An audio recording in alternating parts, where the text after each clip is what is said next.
Bonjour à tous et bienvenue. Aujourd'hui, on va corriger l'exercice numéro 4. Première question. Donne l'expression de la force d'attraction entre un corps de masse petit m et la Terre de masse grand M, en fonction de la distance petit r qui sépare ce corps au centre de la Terre et la constante de gravitation universelle grand G. Alors, pour répondre à la première question, donnons l'expression de la force d'attraction. On suppose que ce cercle-là, représentant la sphère de la Terre, a comme masse grand M, a comme rayon le rayon de la Terre RT. Supposons que sur ce point-là, on est un objet de masse petit m, et on va voir quelle est la force d'attraction créée par la masse de la Terre grand M sur ce corps de masse petit m. Alors pour faire ça, on va d'abord tracer une ligne droite entre le centre de la Terre et la masse m. Alors sur cette ligne droite-là, va se trouver notre vecteur unitaire pour diriger la force. Alors ce vecteur unitaire sera le vecteur radial parce qu'il va suivre la ligne du rayon. Alors je vais appeler ce vecteur en rouge là, le vecteur UR.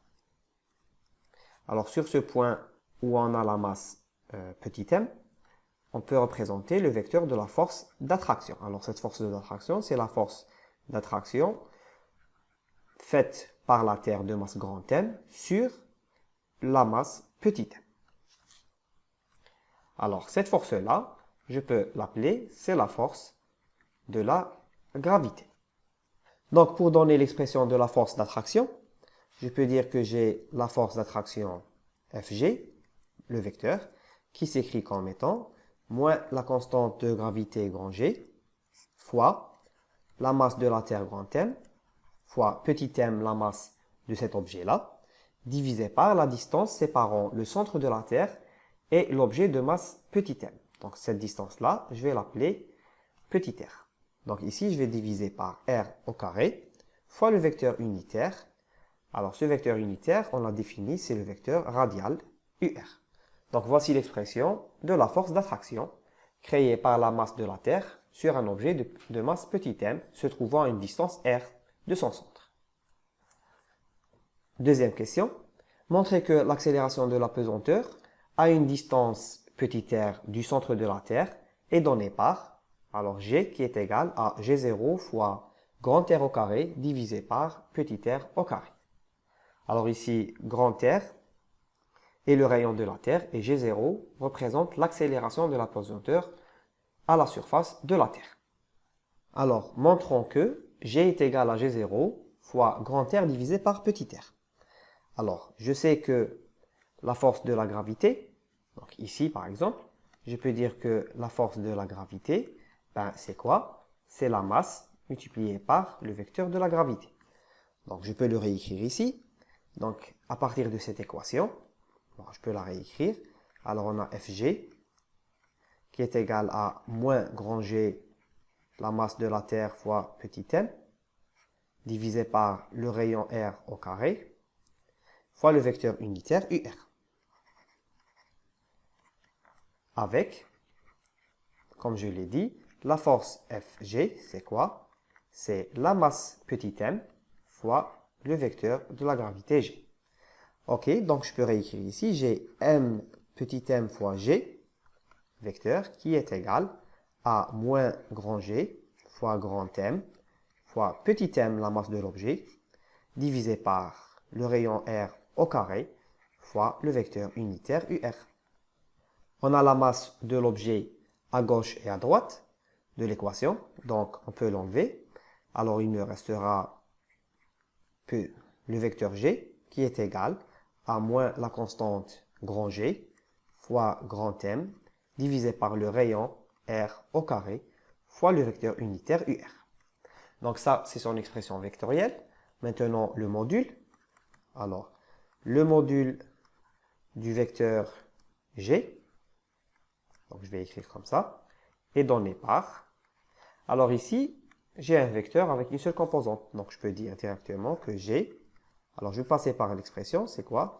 C'est la racine de moins grand G, grand M divisé par R au carré, c'est la composante qu'on a. Alors au carré, sous la racine. Ça implique que le module de G est égal à grand G, la constante, fois grand M, la masse de la Terre, divisé par le rayon R au carré. Alors, pour faciliter la notation, je vais écrire que ça, c'est G, la composante. Alors, ici, j'ai un cas particulier. Alors ici, on m'a dit que soit grand R, le rayon de la Terre, et G0, l'accélération de la pesanteur à la surface de la Terre. Donc, cas particulier, si R est égal à grand R, donc je suis à la surface de la Terre, on a alors G qui est égal à G0 avec, alors c'est quoi G0? C'est la même chose, c'est la constante G fois grand M divisé pas par le rayon R jusqu'à le point M, mais seulement à la surface de la Terre. Donc ici, ça va devenir grand R au carré. Donc voici G0. Maintenant, si je fais G divisé par G0, on va obtenir quelle expression? On va obtenir G fois la masse de la Terre grand M divisé par R au carré, multiplié par la même chose, donc G fois la masse de la Terre grand M divisé par grand R, le rayon de la Terre au carré, puissance moins 1. Donc je vais obtenir, si j'ai G sur G0, c'est égal. Alors ici, la masse de la Terre et la constante G vont disparaître. Je vais avoir le rayon de la Terre au carré divisé par le rayon R au carré. Alors on aboutit à l'expression demandée où G est égal à G0 fois le rayon de la Terre au carré divisé par petit r au carré. On passe à la suite. Alors on est ici. Un satellite de masse ms tourne autour de la Terre sur une orbite circulaire de rayon petit a, sous l'effet de la gravitation terrestre. La troisième question, établir l'expression de la vitesse grand V du satellite sur son orbite en fonction de la masse de la Terre m, la constante de la gravitation grand G et petit a, le rayon du cercle. Alors pour déterminer la vitesse du satellite, on va faire un petit schéma et représenter sa trajectoire. Alors ce cercle-là va représenter la Terre de masse grand M et ce cercle-là va représenter la trajectoire du satellite. Alors ici, je vais avoir la masse ms. C'est la masse du satellite. Alors vu que j'ai un mouvement circulaire, on va utiliser la base UT, UN. Alors commençons d'abord par déterminer la tangente de la trajectoire. Donc je vais tracer cette ligne-là pour représenter la tangente de la trajectoire. Et sur cette ligne-là, on va représenter le vecteur UT, le vecteur tangent. Donc voici UT. Et perpendiculaire à UT va se trouver le vecteur UN, le vecteur normal. Donc je vais juste le décaler un peu. Et UN est orienté vers le centre de la Terre. Donc voici UN et il forme un angle de 90 degrés avec UT.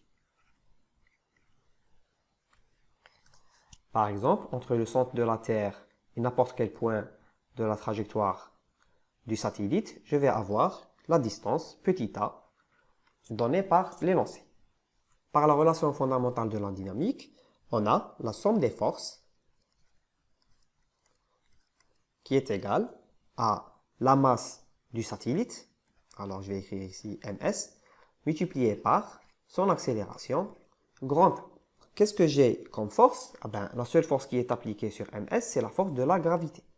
Donc je vais venir ici, je vais représenter la force de la gravité avec ce vecteur-là. Donc je ne vais pas le plaquer sur le vecteur unitaire UN, sinon ce dernier ne va pas apparaître. Mais normalement, il se trouve sur le vecteur UN. Voilà, je le décale juste un petit peu et il est dirigé vers le centre de la Terre. Donc ici, on a la force de la gravitation. Donc, on va écrire que la force de la gravité est égale à la masse du satellite fois l'accélération du satellite. Donc, comment je peux décrire la force de la gravité? Je l'ai déjà donné plus haut. C'est la constante G fois la masse grand M fois la masse ms, la masse du satellite, divisé par, alors le rayon R au carré, fois le vecteur unitaire UR, j'ai ici un signe moins, c'est moins G, qui est égal à la masse ms fois le vecteur accélération A. Donc ms peut disparaître de l'équation. Je vais avoir moins grand G fois la masse grand M divisé par R au carré fois le vecteur unitaire UR radial qui est égal à l'accélération grand A. Alors ici, comment j'écris l'accélération? On a, alors l'accélération, je peux la décrire suivant la base UT UN, donc sa composante AT fois le vecteur unitaire UT, plus sa composante AN, normale, fois le vecteur unitaire UN. Maintenant, on va relire l'énoncé de l'exercice. Alors, je sais que un satellite de masse ms tourne autour de la Terre sur une orbite circulaire. Alors ici, c'est important de dire que l'orbite est circulaire. Vu que l'orbite est circulaire, ça implique, donc je peux dire ici, alors une orbite circulaire, ça implique que l'accélération tangente est égale à 0. Donc si je dis que l'accélération tangente est égale à 0, c'est comme si je disais que la variation de la vitesse, module de la vitesse, par rapport au temps, est égale à 0. Donc, si l'accélération tangente est égale à 0, ben, ça veut dire que l'expression du vecteur accélération va s'écrire seulement en fonction de l'accélération normale. Donc, je vais avoir sa composante normale fois le vecteur normal. Donc, je vais réécrire cette expression-là. Alors, on va avoir ici moins g fois la masse grand M divisé par R au carré fois le rayon radial, UR. Alors, je rappelle que le rayon radial se trouve ici. Je peux le représenter comme ça, par exemple. Voici UR. Alors, c'est égal à l'expression de l'accélération, où j'ai la composante normale AN fois le vecteur unitaire UN. Alors ici, or, je sais que le vecteur unitaire UN est égal, alors on le voit, UN est orienté vers le centre de la Terre, tandis que UR est sortant de la Terre. C'est tous les deux des vecteurs unitaires, donc leurs modules sont égaux à 1. Donc je sais que UN est égal à moins UR. Ou bien UR est égal à moins UN, c'est la même chose. Donc je remplace l'un par l'autre. Je vais avoir ici moins G fois grand M fois R au carré. Alors je remplace UR par exemple par moins UN. Je vais avoir ici moins UN, vecteur unitaire, qui est égal à l'accélération normale, la composante accélération normale fois le vecteur unitaire UN. Alors on voit ici j'ai moins fois moins qui va disparaître et le vecteur unitaire va aussi disparaître. Donc je vais avoir G fois la masse de la Terre divisé par R au carré qui est égal à l'accélération, à la composante de l'accélération normale. On sait que la composante de l'accélération normale s'écrit comme étant la vitesse au carré divisé par le rayon de courbure, ρ. Or, ici, le rayon de courbure, c'est quoi? Il est égal à petit a. Donc ici, j'ai le rayon de courbure qui est égal à petit a. Donc, on a la composante de l'accélération normale qui est égale à v carré divisé par petit a. Donc, qu'est-ce qu'on va avoir? On va avoir grand G fois grand M divisé par R au carré qui est égal à l'expression de la composante normale, c'est v carré divisé par petit a. Ici, l'expression de R, c'est égal à petit a. Le rayon qui se trouve entre le centre de la Terre et le point MS, donc cette distance-là, c'est petit a. Donc je peux dire que ça, c'est R, et c'est la même chose que A. Donc je remplace. On a alors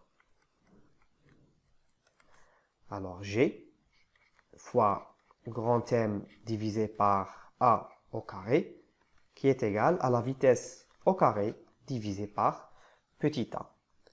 Ce qui implique que la vitesse au carré est égale à g fois la masse grand M divisé par petit a. Donc, je vais avoir l'expression de la vitesse.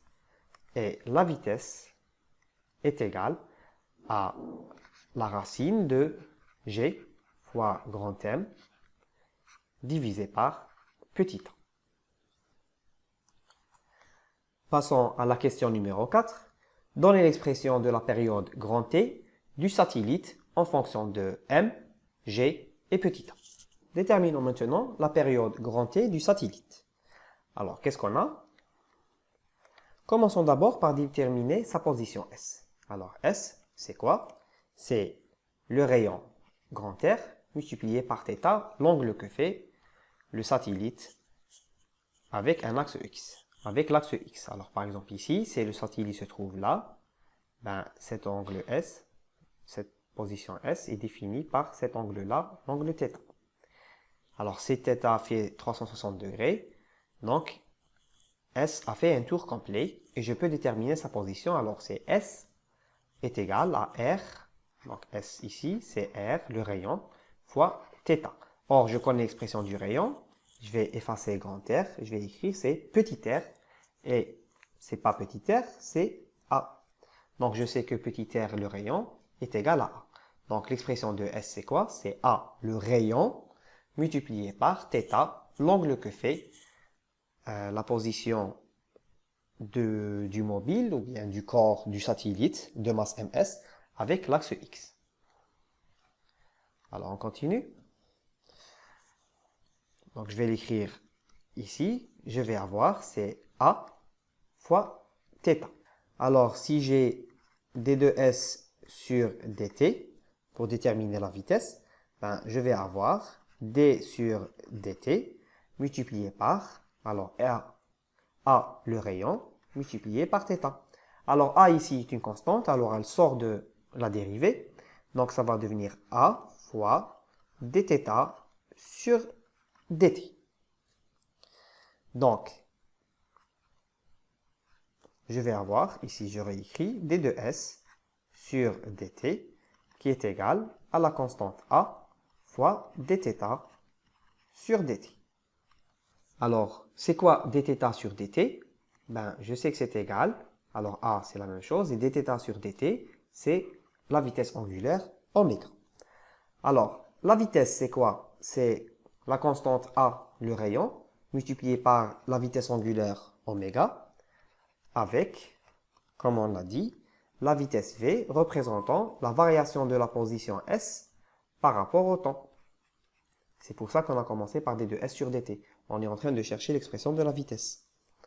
Et, pareillement, oméga c'est quoi? C'est la vitesse radiale, c'est dθ sur dt. Or, on a, c'est quoi l'expression de oméga?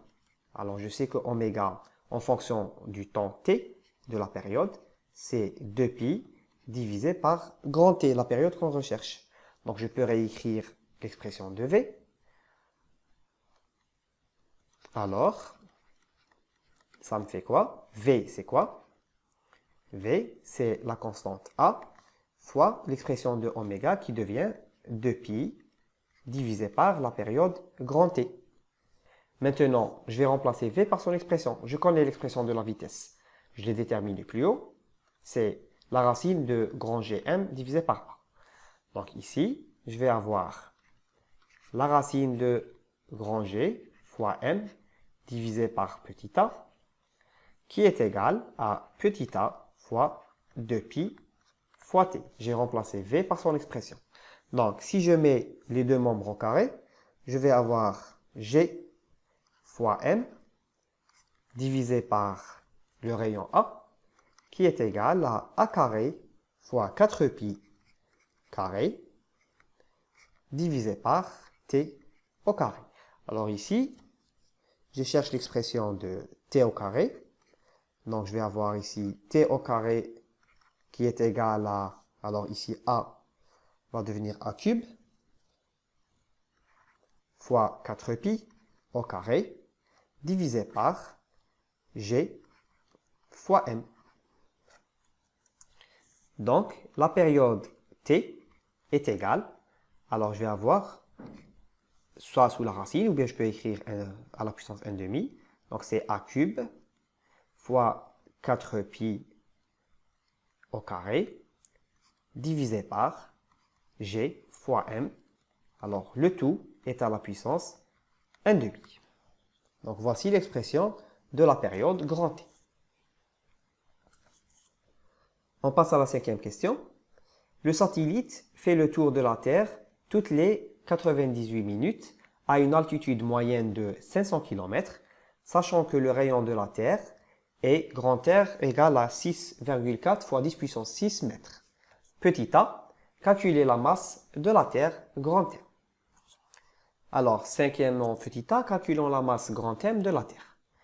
Alors, on a l'expression de T qui est égale à A cube fois 4pi carré divisé par la constante grand G fois grand M, la masse de la Terre, à la puissance 1 demi. Donc, si je mets les deux termes au carré, je vais avoir A cube fois 4pi au carré divisé par la constante grand G fois grand M, qui est égale à T carré. Donc, je reviens ici.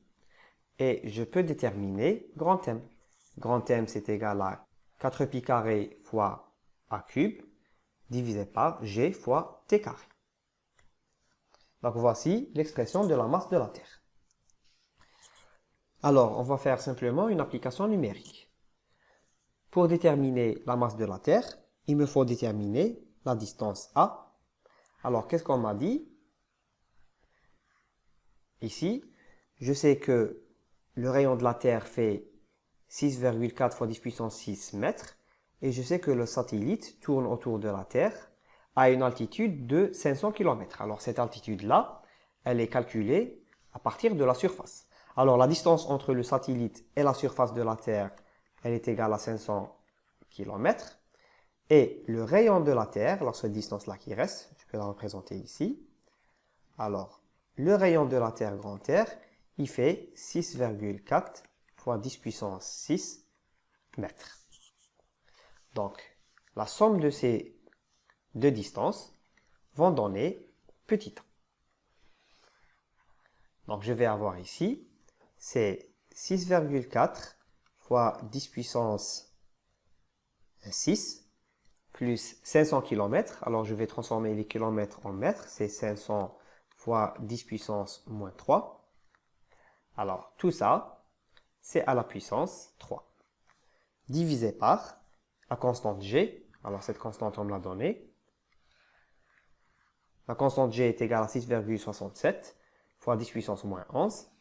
Je vais voir 6,67 fois 10 puissance moins 11. Multiplié par la période T. Et la période T, elle est égale à 98 minutes. Donc, 98 minutes, ça fait 98 fois, pour chaque minute, j'ai 60 secondes. Donc, multiplié par 60 pour avoir les unités en secondes.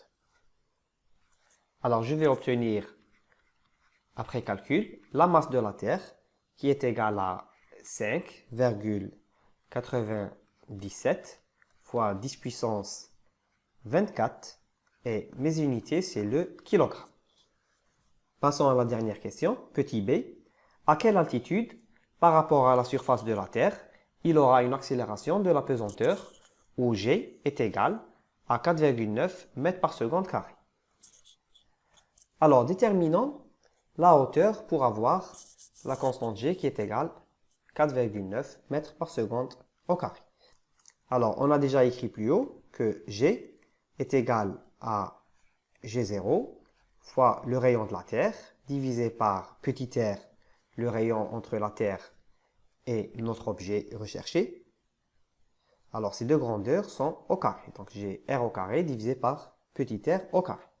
Alors, si je mets petit r à gauche, je vais avoir petit r au carré qui est égal à G0 sur G multiplié par le rayon de la Terre au carré. Alors, c'est quoi le rayon entre le centre de la Terre et l'orbite du satellite? Je peux écrire que, alors le rayon, c'est quoi? C'est le rayon de la Terre, grand R, plus la hauteur recherchée. Alors, je viens ici, je réécris l'équation et je remplace R par son expression. Donc, j'obtiens le rayon de la Terre plus la hauteur recherchée au carré, qui est égal à G0 divisé par G fois le rayon R au carré. Donc, je mets cette équation sous la racine, les deux termes, alors ou bien je les mets à la puissance 1/2. Alors, ça va impliquer que j'ai R plus H à gauche qui est égal à G0 sur G, alors sous la racine, multiplié par grand R. Alors maintenant, il est facile de déterminer petit h. Donc, je vais avoir petit h qui est égal à G0 sur G multiplié par grand R moins grand R. Donc ça, c'est l'expression de la hauteur. Et il ne me reste plus qu'à faire une application numérique. Alors j'ai petit h qui est égal. Alors la valeur de G0 c'est 9,81. Et je divise par la valeur de G qui est égale. La valeur de G recherchée c'est 4,9. Alors ça, c'est à la racine. Multiplié par le rayon grand R. Alors c'est combien? C'est 6,4 fois 10 puissance 6 mètres moins le rayon de la Terre qui est de 6,4 fois 10 puissance 6. Donc l'application numérique H va me donner le rayon de la Terre qui est égal à 2,6. Alors ici j'ai 2,655 fois 10 puissance 6 et comme unité c'est des mètres. Ou bien je peux l'écrire en kilomètres. Alors, je peux dire que H est égal à 2655 et comme unité, c'est des kilomètres. Voilà, ceci clôt notre exercice. Je vous remercie de l'avoir suivi. J'espère qu'il vous a été bénéfique. À une prochaine fois.